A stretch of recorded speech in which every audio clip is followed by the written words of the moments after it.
I know you're very proud of other accolades that you achieved in Formula One, the podiums. What was your one kind of highest moment, would you say, during your time in F1? Yeah, it's not easy, right? It's not easy because there's been fantastic times. There's been many podiums.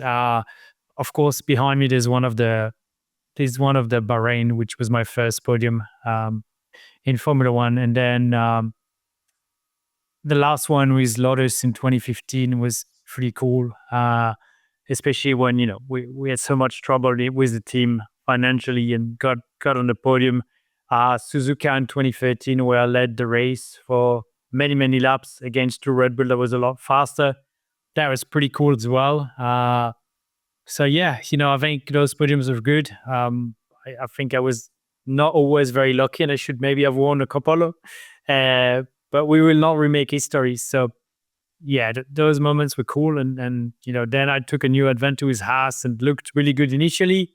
And Sandy, it didn't go well the last 2 years, but I think they're coming back to a much nicer level, which is great to see. And I think a lot of it is due to Ayo Komatsu. Yeah, he seems like someone that's been a good friend and a good supporter of yours. And obviously you mentioned him before and, talking to him about the future, which means you must have a great relationship with him. We've obviously had Gunther Steiner come on our show quite a lot here, and he's very outspoken about the years of Haas and how he got the team together and everything like that. And obviously you played a part in that. When you look at the cars now, they are a lot more reliable than they were perhaps when you were racing, which maybe, came into the picture of you not being as successful as you perhaps deserve to be. What do you make of the current kind of battles on track? Because we don't see the cars letting anyone down. So it does just come down to the driver skill and the design and development of these cars. Yeah, it's been great to see. Start of the season, everyone got a bit worried that Max was going to be dominating everything, but I've got to say that McLaren and Ferrari have come a long way and did a really good job to give us some fantastic racing. If I'm being very honest, I would like to see those track limit issue being sorted. Please put some gravel. It will help a lot. Hey, I hope so. What do you make of the British press getting a lot of stick for being anti-Max Verstappen? Do you think that's true? Because I know all the British pundits from your time there and you work alongside them now doing media. What do you make of that? Because I think it's a little unfair. I think, I don't go into those type of discussions. I think Max is a fantastic driver. Lando is a fantastic driver. I think there's things being said, not necessarily by the driver, that are not really relevant and useful to what we like to see. But for sure, Formula One is a very British sport. And of course, British want to support British drivers. So it's normal, but they also, as much as they like their drivers, they also like their sports and they're being as fair as they can be. So are they going to say an extra nice thing about a British driver? Probably, but that doesn't mean they're going to say an extra bad thing about a non-British driver. Absolutely. When you look at Charles Leclerc, he's been up and around there. I feel like the Ferraris maybe haven't had enough credit because of the battle between Red Bull and McLaren. You were teammates briefly with Charles Leclerc. What can Lewis Hamilton expect being a teammate with Charles Leclerc next year? Because it looks like the Ferrari is just about getting to where it needs to be. And it might be another masterstroke by Lewis where he changes teams just at the right time. Yes, Ferrari is definitely a team to keep an eye on. And they're definitely on the rise for next year, which could be super exciting. Lewis could have made the right move at the right time, for sure, joining Fred Vasseur and, at Ferrari. But Charles is kind of the kids that they saw growing up there. So it's not going to be easy to manage. I'm not going to lie to you. And for sure, Charles wants his chance to be world champion, and Lewis wants the chance to get that 8th world championship that should probably have had. So it will be good to see. All I really want as a fan is to see Ferraris, McLaren, Red Bull, and hopefully Mercedes being at the front and fighting and not knowing who's going to be on top of the weekend. And I think that's what makes Formula One exciting.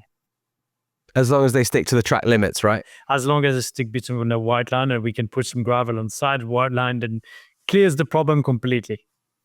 Or a wall. Like no one's cutting the corner if there's a wall there, right?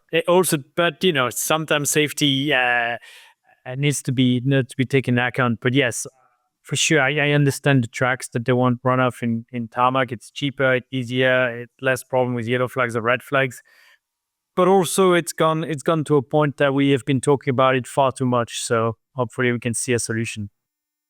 Yeah, of course. I think that when we look at the damage that Williams got as well, looking back at your career, who was your favourite teammate? Excellent question. I think Kevin Magnussen. Okay. And why would K-Mag be your favourite? Because it looks like his story with Haas is coming to an end, isn't it? Yeah. Well, I Fernando, I only spent 9 Grand Prix with him, so it was not easy. Because also he was kind of gone from the team, so didn't get to spend much time with him as much as I wanted to. Kimi Räikkönen was very important in my career to understand what I need from a race car and how I need to set up a weekend. But Kimi was not the most talkative person in the paddock.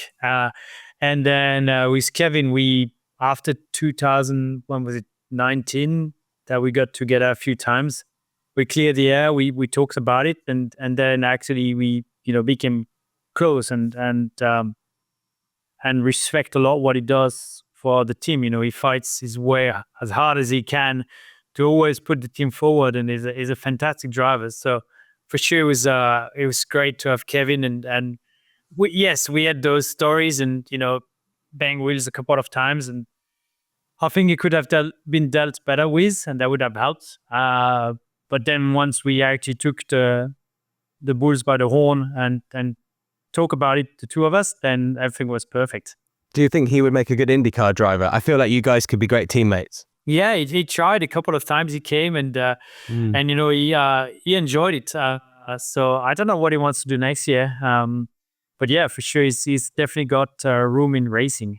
Absolutely. Speaking of next year, you brought it up. What are your plans for next year? Because we've seen you in 3 different teams now in IndyCar, and you mentioned there you were testing with Lamborghini. What does your schedule look like for 2025? I'm not sure yet. Still trying to figure out the way to get on the grid in IndyCar. Always Honko Salinger Racing last year. We had a fantastic season for a team that's only 3 years old. Brought it to a very high level. Sadly, there's a financial reality, and the team has been struggling to find sponsors. So that's where we are right now. IMSA, I'm hoping, with Lamborghini, we have a good season. The car is getting faster and faster, which is exciting to see. There's still a lot of work to be done, but definitely we've been going on the right track.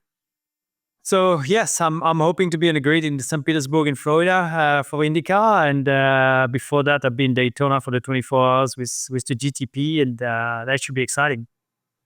And will you be flying yourself there out of interest now you're even higher qualified as a pilot? Or will you be being paid to be there maybe by someone flying you? Other drivers maybe? Who knows? Who knows? But yes, it's Daytona's got a very nice airport, and it's a very nice flight from Miami. So hopefully I can fly there. Awesome stuff. Well, Romain, thank you very much for taking time out of your very busy schedule to talk to us. I know that obviously, have you been down to the F1 exhibition, whether it's in London or while it's been on tour? No, I have not. I've heard a lot about it, but I've not been there. Not sure I want to see that chassis. Okay. I still don't have the helmet home because I don't know if I feel like it, but I know it's fantastic for the fans to have the chance to see that. Yeah, we're very lucky. It's on display at Excel at the F1 exhibition until the 2nd of March 2025 here in the United Kingdom in London. So go down and check that out if you fancy it. And Romain, best of luck for 2025, and hopefully we'll catch up again soon. Exactly. Thank you.